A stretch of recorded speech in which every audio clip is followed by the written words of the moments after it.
आपल्या मुलामुलींसाठी आपण अनुरूप स्थळे शोधताय? आता आपला शोध येथे येऊन संपतो. आता आपली चिंता संपलेली आहे. आपल्या मुलामुलींसाठी अनुरूप जोडीदार शोधण्याचा निवडण्याचं एकमेव केंद्र शादीबंधन वधूवर सूचक केंद्र.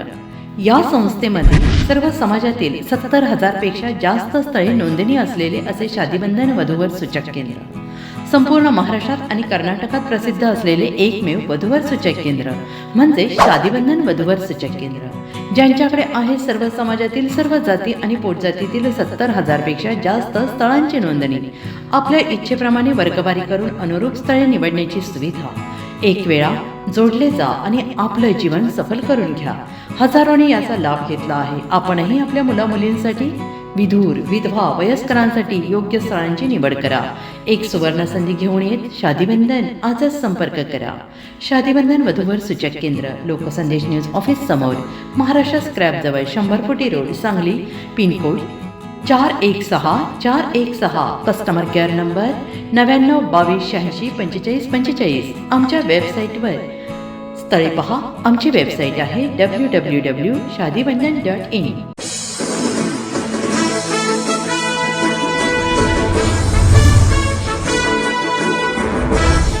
नमस्कार, मी मनीषा जयप्रकाश. आपण पाहत आहात लोकसंदेश न्यूज. पाहूया आजच्या सविस्तर घडामोडी. सांगली मिरज कुपवाड महानगरपालिकेचा अर्थसंकल्प जाहीर. आर्थिक वर्षाचा 1065.24 कोटी रुपयांचा अर्थसंकल्प आयुक्त सत्यम गांधी यांनी सादर केला आहे. या अर्थसंकल्पाची काही प्रमुख वैशिष्ट्ये खालीलप्रमाणे आहेत. शाश्वत विकासावर भर. शहराच्या इतिहासात पहिल्यांदाच नील अर्थव्यवस्था, ब्ल्यू इकॉनॉमी आणि हरित अर्थव्यवस्था, ग्रीन इकॉनॉमी या संकल्पनांना प्राधान्य देण्यात आले आहे. महसुली जमा.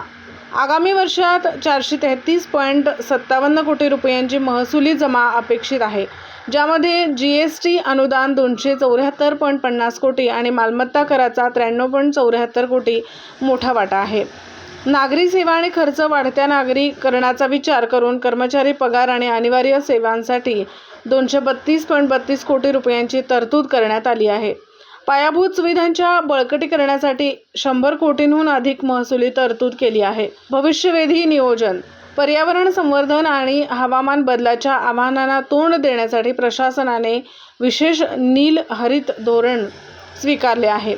थोडक्यात हा अर्थसंकल्प शहराच्या आधुनिक आणि पर्यावरणपूरक विकासाचा पाया रचणारा ठरणार आहे.